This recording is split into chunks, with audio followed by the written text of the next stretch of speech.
अस्सलाम वालेकुम नाज़रीन, आपका मेज़बान जैन बाबू आपकी खिदमत में हाजिर है और आप देख रहे हैं उर्दू पॉइंट। इस टाइम मैं मौजूद हूँ मोड़ एमनाबाद में, जहाँ पर पहलवानों ने गुजरांवाला के पहलवानों ने इमरान खान साहब का इस्तकबाल अपने कीमती असासे से किया है। और इनका जो इमरान खान का इस्तकबाल करने का तरीका है और इस्तकबाल करने का जो इजहार मोहब्बत है, सर जी क्यों ना लेके आए?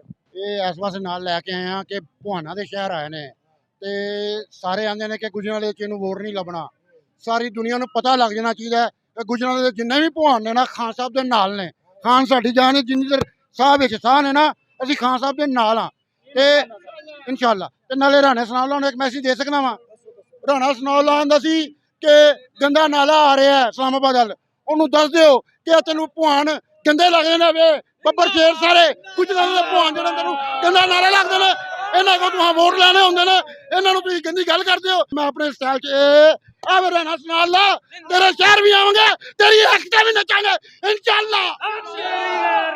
इमरान खान पाकिस्तान पाकिस्तान कौन बनाएगा पाकिस्तान, कौन बनाएगा पाकिस्तान। पाकिस्तान तहरीक इंसाफ के चेयरमैन इमरान खान साहब मोड़ एमनाबाद पहुंचे और अपनी आवाम के साथ वो तकरीर कर रहे हैं। यहाँ पर अगर मेरा कैमरामैन दिखा सके तो आवाम का समंदर है और ये आवाम सिर्फ अपने खान कप्तान इमरान खान को वेलकम करने के लिए यहाँ पर पहुंची हुई है। आप भी पहलवान है? ਸਾਨੂੰ ਇਹ ਨਹੀਂ ਸਮਝ ਲੱਗੀ 30 ਸਾਲ ਹੋ ਗਏ ਨੇ ਚੋਰ ਕਿਹੜਾ ਇੱਕ ਦਿਨ ਚੋਰ ਚੋਰ ਕਹਿੰਦੇ ਨੇ, ਹੁਣ ਇਮਰਾਨ ਖਾਨ ਚੋਰ ਬਣਾਤਾ ਨੇ। ਇਹ ਆਪੀ ਦੁਨੀਆ ਦੇ ਵੱਡੇ ਚੋਰ ਨੇ ਤੇ ਇਹ इमरान खान ਦੇ ਇਲਜ਼ਾਮ ਲਾਣ ਦੇ ਨੇ।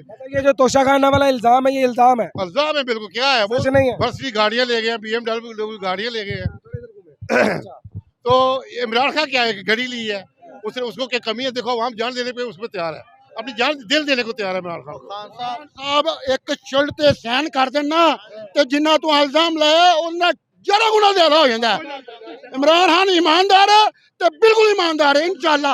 ये टोलियां अगे बड़ा गुजरांवाला खलोता है, ऐसे पहला स्टाफ है, अगे बड़े बड़े निजाम ने, टोलियां खलोतियां ने, जगह जगह वेलकम होगा इमरान खान। हाँ जी, इमरान खान साहब से कोई सरदाई सुरदोई कोई दूसरी चीज भी बनाई कि नहीं? बाबा जी इमरान खान आके अं अपने लहू की चरदाई बना दी उन्होंने। इमरान खान आके असी अपने लहू की सरदाई। मेरा नाम पोमी डार रहिंदे ने, मैं ओवरसीज हाँ ते मैं अज तो 4 साल पहले पहलवानी करदा आया वां, हुण छड्डी होई है। लेकिन पहलवानों के शहर च सारे पहलवान ने, अल्लाह दी रहमत नाल। खान ते हाजिर। अच्छा पहलवान जी ओवरसीज केड़े मुल्क रहिंदे ने? मैं कुवैत होना वा। कुवैत की करदे हो? कुवैत तो एलुमीनियम का काम करना वा अपने, उत्थे भी बड़ा वर्क हो रहा है इमरान खान दा अल्हम्दुलिल्लाह।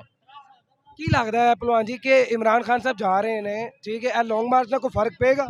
इंशाअल्लाह मैं आना वा, सारे कीड़े मकोड़े रगड़े जाएंगे। इमरान खान ऐसा सुहागा फेरेगा, ऐसा सुहागा फेरेगा, सारे रगड़े के आ जाएंगे इंशाअल्लाह। अच्छा सुहागे का कुछ लोगों को पता नहीं, वो भी बता दें। ओ सुहागा जिन्हों जिन्हों फेरेगा वो अपने मुंह दसेगा, राणा सुनाला दसी इन्हां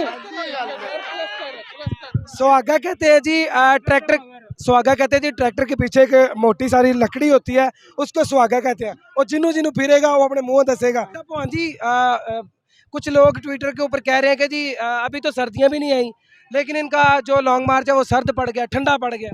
ओए आ वेखो जनाब, इन्हां नूं ऐ ते गल नहीं। इमरान खान नाल पीडीएम दी 11 टीमां ने 11 वारी जम के आना ते इमरान खान दी जुत्ती वर्गे नहीं हो सकते। इमरान खान दी जुत्ती वर्गे मैं गल सी भवान बंदा मैं भवानी वाली गल खड़ी गल करांगा इंशाअल्लाह।